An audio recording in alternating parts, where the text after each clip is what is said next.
You're lucky we're even paying out your PTO, he said, sliding the envelope across the oak table in the Chicago office like it was hush money. Remember, we control your career references. His smirk was wide enough to show last night's spinach stuck in his teeth.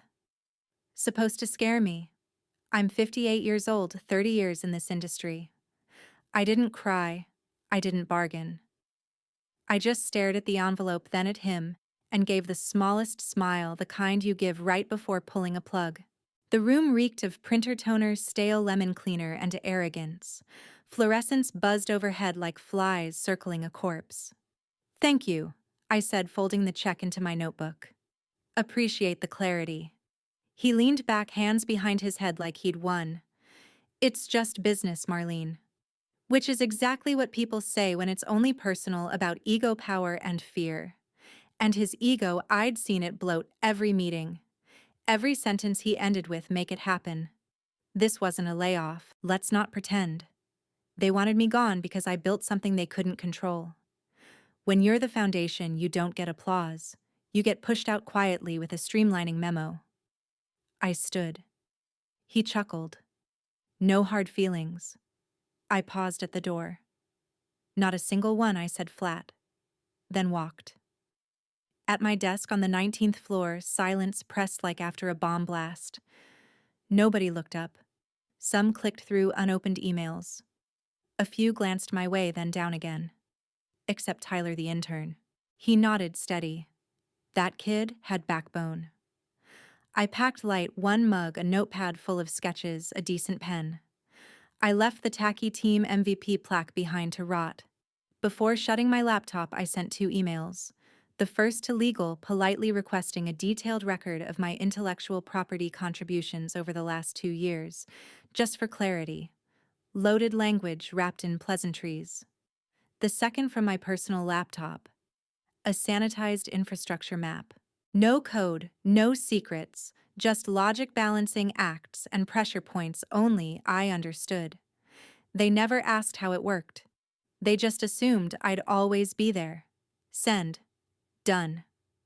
Then I wiped the drive clean, formatted everything, and dropped my badge in the tray like a bullet casing. By the time the elevator doors closed, my name was already stripped from the Slack workspace. Cute. They thought deleting me erased my impact. They didn't realize yet you can fire the architect, but if you don't understand the blueprint, you're just living in a house without load-bearing walls. And one day, that house is going to crack. I watched the notification vanish from my phone. My profile erased, my access revoked. Someone upstairs was quick. They always are. They think deleting your name deletes your impact. Let them. They'll tell whatever story helps them sleep. The hollow clink of my coffee mug dropping into a cardboard box echoed louder than it should in an open office. Every stapler click, every fake email tap felt intentional, as if my coworkers were filling the silence I left behind. Not a single will miss you. Not even the performative keep in touch from the guy who once stole my project notes. 30 people heads down pretending their screens had suddenly become fascinating. Even Megan, the one who always said we should grab a drink sometime, fiddled with invisible headphone settings to avoid my eyes. I didn't expect balloons. I'm not naive. But the erasure still stung. The way they scrub you out before your chair cools like you're contagious. He gave me a slow nod. Respect. No words, just acknowledgement. I nodded back. That was enough. My box was half filled. A photo frame I never hung. The ceramic mug that said world's okayest engineer. A notepad of sketches no one else ever understood. I left the company hoodie. Let them have it. I wouldn't use it as a rag. I moved carefully, not with sadness, but precision, like a surgeon after a clean cut. I coiled my charger, dropped it in the box like a final stitch. Then opened my laptop one last time. Slack already logged out. Cute. GitHub access revoked. My name erased from commit history like I never existed. But there are things they can't erase. I opened my private email. Subject line: Protocol X mapping. Inside, a sterile memo stripped of branding, just diagrams and flows, the balancing acts I created to keep the system from collapsing when no one else could fix it.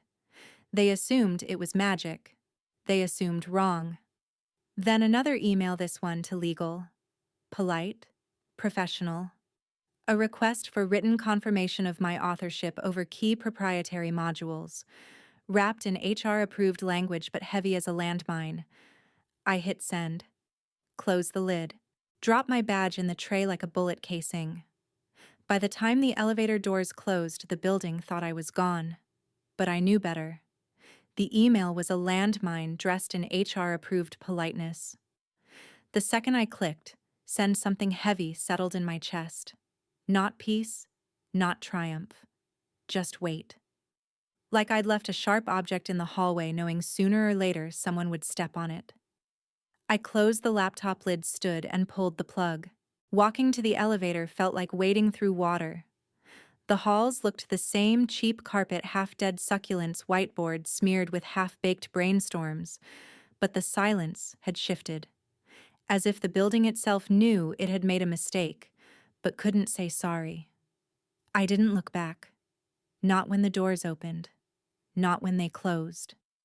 Not even when I heard the ping of another Slack notification, probably a thumbs-up reaction to my departure memo, as if that made it okay. They could delete my profile picture, strip my name from the repos, reassign my parking space to some guy with a louder voice and less skill. But systems remember. Not the Confluence pages no one updates. Not the bloated dashboards. I mean the real systems, the 2 a.m. patches, the caffeine-driven fixes, the undocumented magic that kept the whole machine upright. And when those systems began to wobble, they'd realize what they erased wasn't just an employee. It was the only person holding up their fragile house. The next morning, I didn't check email. I didn't post a fake Zen farewell on LinkedIn. Ghosts don't write status updates. Instead, I stretched for the first time in months without a Slack ping dragging me into a production fire. I lay there staring at the ceiling, breathing in silence. No sprint planning, no fake agile. No meetings that should have been an email but turned into PowerPoint wars between directors who couldn't debug a toaster. I opened a blank document.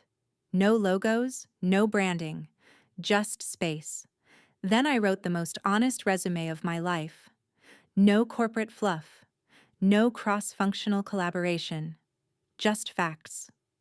Designed and stabilized load balancing for 90% of platform traffic after third-party failure. Authored routing protocols that cut latency by 37% without oversight. Rescued a Q4 launch by reverse engineering a feature no one else understood, delivered in 48 hours. I didn't exaggerate. I simply told the truth. When I finished, I created a new email alias. Marlene R. was gone. But MRW Consulting was born, a quiet nod to my grandmother's initials. No website, no fanfare, just referrals from 2 trusted ex-colleagues. Infrastructure audits, API cleanup. One startup needed a duct tape backend untangled before their Series A. I fixed it in 3 days. No drama. No politics, just solutions. If this story struck a chord, subscribe now. There's more to come, and you won't want to miss the next chapter. It wasn't about money. It was about space. Space to breathe. To remember I wasn't crazy. That I was damn good. The failure was never mine. It was theirs. And slowly, Chicago's tech scene began to feel it. You can read a system's pain in its patterns. Public commits slowed. Weekly releases stretched to bi-weekly, then monthly. On Reddit, users complained about timeouts and sync failures. One thread asked, "Why is this feature so slow now?" A dozen frustrated replies followed. I didn't click. I didn't need to. I knew exactly what it was. The fragile patch I had built when the platform was buckling under load, the one buried under 7 nested services, and a DNS redirect no one documented. I mentioned it once over lunch. My director, mouthful of sandwich, said, "Cool. Just make sure it's scalable." It wasn't scalable. It was surgical. A precise pressure point like rerouting water through a cracked pipe. It worked perfectly, but only if you understood why the pipe cracked. And no one left inside did. They filed tickets for latency regression, stacked hotfixes, and summoned DevOps to chase logs that made less and less sense. I watched like someone tracking a gas leak from across the street. Still, no one said my name. Not in public, not online, not even whispered. Because to say it would mean admitting I mattered. So they blamed tools, blamed legacy code, blamed version updates. Anything but the truth. They had erased the one person who kept the house from burning. But systems remember even when people don't. I didn't gloat. I didn't subtweet. I didn't even answer the quiet, "Hey, do you remember?" emails. I just waited. Because when a structure starts shifting and no one knows which beam to brace, they don't fix it. They panic. And panic makes noise. The first ping came at 2:13 a.m., a timestamp that screams fire. They're pitching for acquisition. Buyer is big. That was it. No greeting, no sign-off. The sender was Tamir, one of the few engineers at Nylink I respected. Smart, quiet, shark sock guy. Never messaged me after I left. Until now. That meant something was unraveling. His note wasn't guilt. It was warning. He knew there was a hole in the architecture and they were pretending it wasn't there. 2 minutes later, another buzz. Different number. Different tone. Mason 2, 15 a.m. Did you leave, or were you pushed? That made me sit up. Mason, now lead engineer at Vaspara Systems, once ran back-end boot camps in San Francisco. Years ago, I'd stepped in last minute at one of his events, walked through a live API collapse cold. Afterward, he told me, "If you ever want out, call me. You speak fluent infrastructure." I never called. But I tracked his rise, and if he was asking at 2 a.m., it meant the buyers had already spotted the crack. Mason was the kind of man who never asked a question he didn't already know the answer to.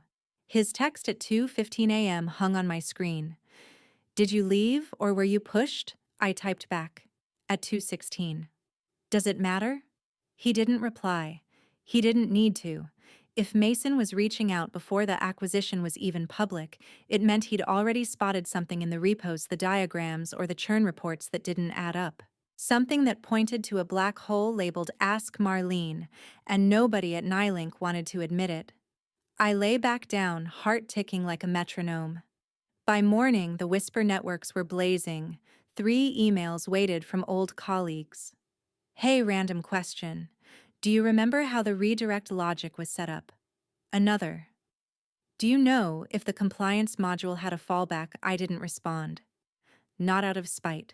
Because I knew why they were asking. They wanted my knowledge without my name. Plausible deniability. I made coffee, scrolled Twitter, and found a vague post from Nylink's VP of product about exciting transitions. It reeked of pitch deck desperation. Then I checked Vaspara's LinkedIn page. Their hiring froze. No new posts. No chatter. M&A silence. A pause before the verdict. It was bleakly funny. The same people who erased me were now leading a buyer through a house wired with invisible circuits, promising, "Yeah, it just works." Except the buyer had questions, and I was the answer. Quiet power builds slowly like water behind a dam. And the first hairline crack had just appeared. On Tuesday morning, the press release dropped. Nylink is thrilled to explore strategic partnership opportunities with a leading enterprise cloud provider. Translation: We're being acquired. Please don't ask about churn. I didn't flinch. I was on my 3rd client call of the day, helping a small Austin team debug a microservice loop eating itself alive. But I bookmarked the announcement right next to Vaspara's dormant job board and a GitHub issue I knew would explode soon. Inside Nylink, I could imagine the scramble war rooms, endless slideshows, product managers rehearsing how to say scalability without laughing. Doug, my old director, the one who told me my documentation was too thorough to be useful, was probably pacing in front of a whiteboard trying to explain a system he never built with buzzwords he barely understood. The due diligence deck practically wrote itself in my head. Slide 1 vision, slide 2 numbers, slide 3 architecture diagram with neat little boxes labeled SQS and Lambda. And my name, erased. Vaporized. But erasure doesn't erase the truth, and the buyers were already starting to see the cracks. I wasn't in the attributions, not on the org charts, not in the engineering win slide. But metadata doesn't lie.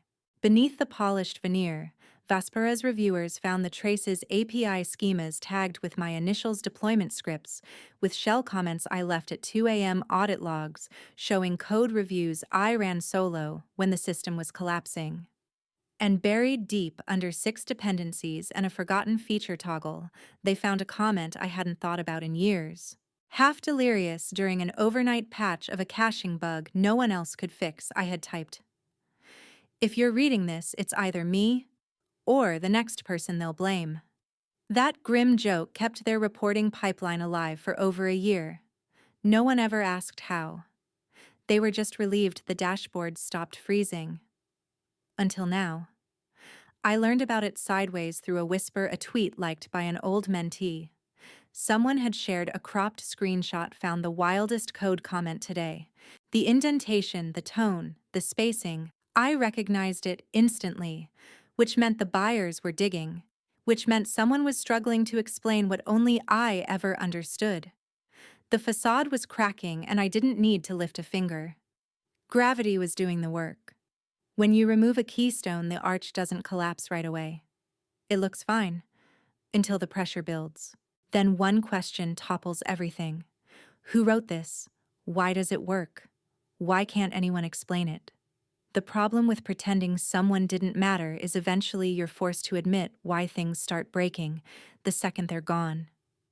I closed the tweet, sipped my coffee, and opened a new consulting inquiry from a platform in Atlanta struggling with legacy protocols. I filed it away for later. Right now, I had a front row seat to Nylink's Unraveling, and I wasn't even in the building. Mason was never a dramatic man. That's why what happened next was damning.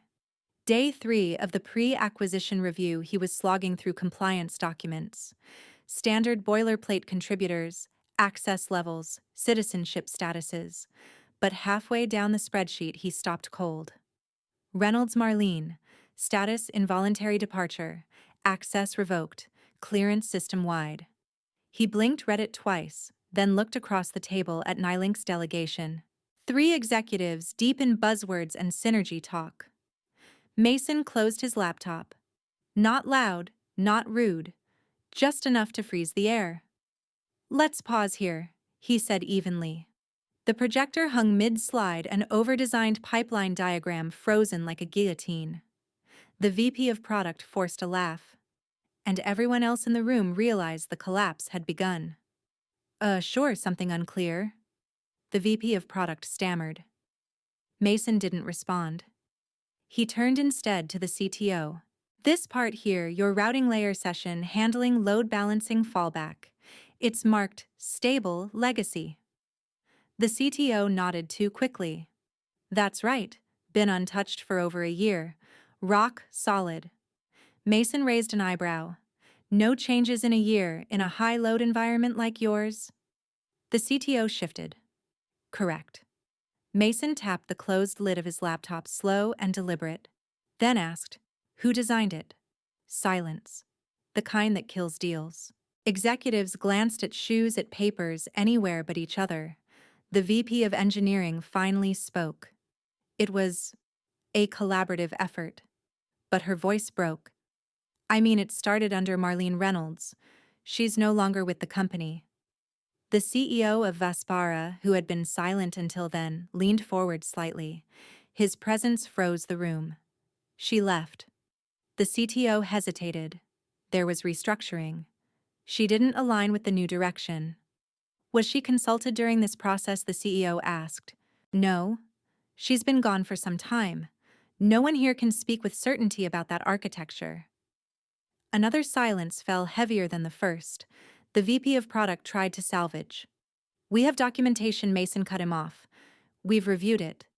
It's vague, circular, and contradicts observed behavior under synthetic load. Modules call deprecated services with no failover logic. Routing decisions don't match any known policy." And there's a comment in the code that reads, quote, "If you're reading this, you're either me or the next person they'll blame." The CTO paled. The CEO of Vaspera stood smooth and final. "We're going to reschedule. Take time to revisit your internal architecture." But the valuation, the CFO started, "is contingent on sustainability," the CEO said coldly. "And right now you're asking us to buy a car with no steering column because the mechanic got fired and no one remembers how it turns. No yelling, no theatrics, just verdict." He walked out.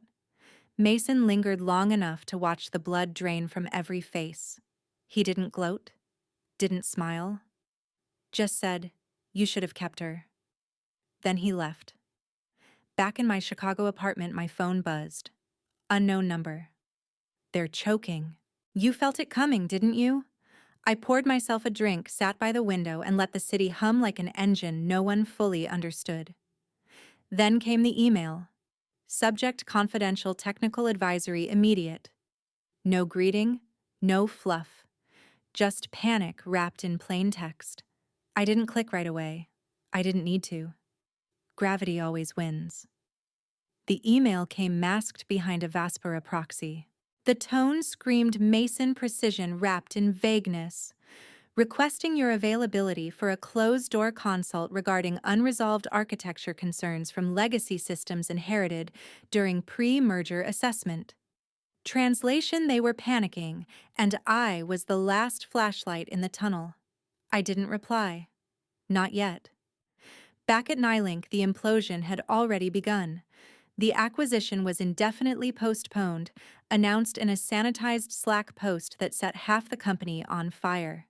Engineering leads held endless alignment huddles where no one aligned on anything. Product managers who had spent months bluffing their way through technical decks suddenly pinged developers with frantic questions. "Hey, real quick, can you explain what Marlene built?" By 11:32 a.m., the VP of Engineering cracked. A mass email went out. Subject: urgent routing protocol ownership. If anyone has documentation knowledge or contacts who can assist with the legacy architecture, please respond ASAP. We are blocked at multiple layers. Need clarity before EOD. By 11:34, a junior engineer replied, "I think Marlene touched that system." By 11:35, Mason cut through with a single line, "Only Marlene can speak to it." The director who fired me, the one with the smirk and the reference threat, was suddenly out. "Stress leave," they said. "Internal reassignment," whispered others. Translation: he was being dragged into rooms where lawyers take notes. HR scrambled, sending forms about knowledge transfer candidates. My name kept surfacing. But I wasn't on LinkedIn. No company email.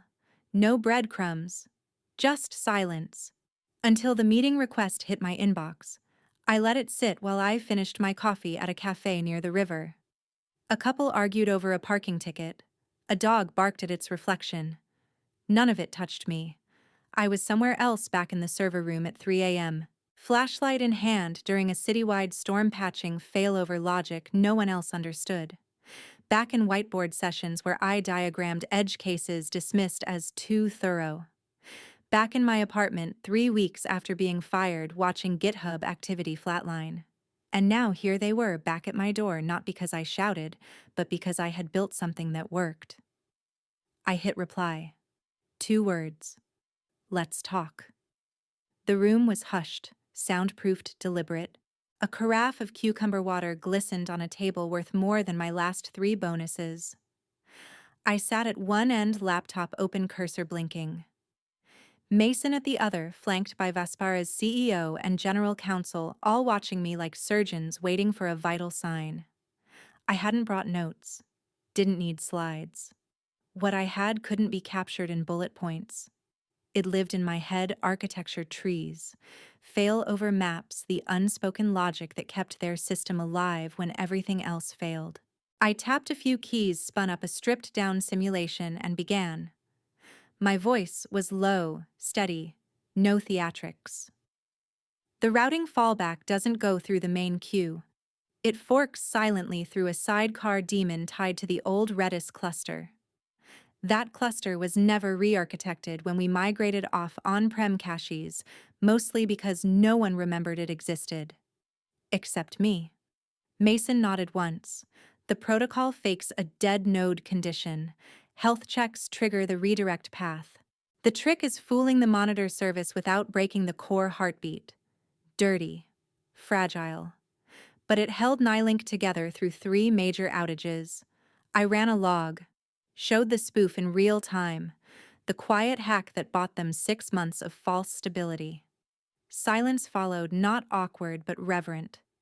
I leaned back, arms loose, not smug, just finished. The CEO of Vaspara closed his notebook, then leaned forward. You're undercompensated. I didn't flinch. I let the words hang like a toll bell. We'd like to make you an offer. He continued. VP of Platform Engineering, clean slate, build what you want, how you want. 7-figure salary, equity, your team, your stack, your standards. He slid a page across the table. Not a draft. A signed term sheet. Numbers filled in. Mason said nothing. Just watched me. No, I told you so in his expression, only quiet certainty. I glanced at the paper. The zeros didn't impress me. What caught me was the clause at the bottom. No non-compete. No NDAs blocking lateral moves. No ownership over pre-existing IP. Freedom.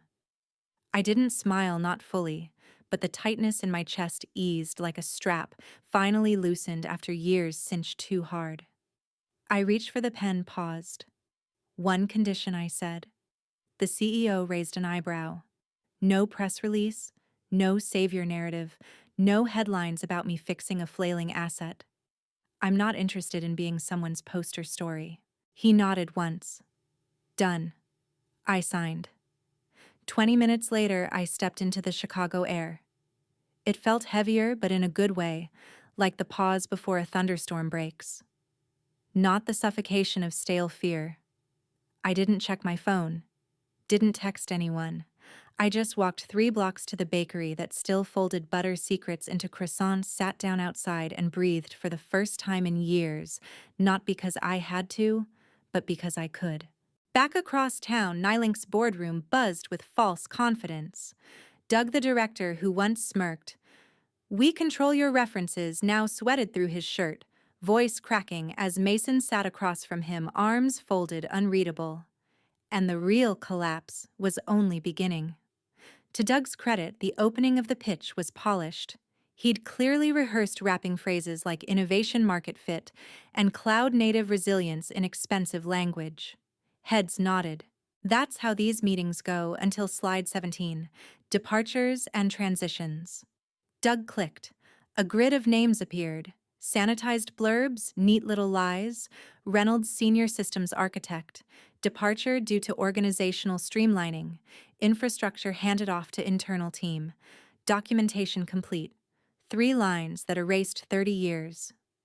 Mason leaned forward slightly, the way a man does when he realizes the room is built on sand. He didn't speak to Doug. He turned instead to the Vaspara CEO beside him and whispered 5 words. The CEO's face drained. He didn't ask a follow-up. He didn't demand clarification. He just closed his laptop with a soft click that echoed louder than Doug's entire pitch. Doug stammered. There's more context. The CEO stood. We're done here. No shouting, no fury. Just a verdict sharp as a guillotine. One by one, the Vaspara delegation gathered their things. Mason was the last to leave. He paused at the door, looked back at Doug, and said quietly, "You should have known the difference between firing a name and removing a pillar." Then he walked out. Across Chicago, I sat in my new office. sunlight spilling across untouched whiteboards and carpet that still smelled new.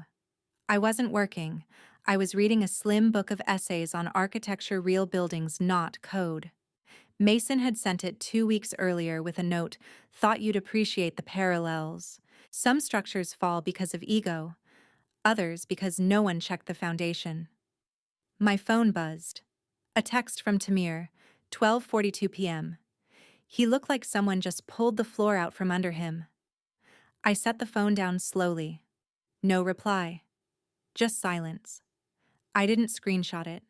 Didn't forward it to Mason. Didn't need to. Because in the end, I didn't have to ruin them. Doug and his cohort had done that themselves. All I did was step away and let gravity take over. Some collapses don't need force, just absence. Remove the keystone and eventually the arch gives way. I leaned back, eyes on the book in my hands, and smiled. Not wide, not cruel. Just enough. The foundation they thought they stood on had always been mine. And now, the world finally knew it. I've spent most of my life being told to keep my head down, to work harder, to be grateful for the scraps of recognition tossed my way. But now, you've heard my story. You've seen what happens when loyalty is discarded, when experience is underestimated, and when arrogance finally collapses under its own weight. I'm asking you, what would you have done in my place? Drop a comment below and tell me, would you have walked out as calmly as I did, or would you have confronted them louder, sharper? Your words matter not just to me, but to every person out there who's been silenced at work. And let me leave you with this. Don't ever let someone convince you that your worth is tied to their recognition. It isn't. Your skills, your resilience, your quiet strength. Those are yours alone, and no pink slip. No smug executive can take them away. So I want you to think about your own blueprints, the hidden knowledge and value you've built over the years. Guard it. Own it. Share it wisely. Because sometimes the most powerful revenge isn't noise, it's silence, patience, and letting gravity finish the work for you.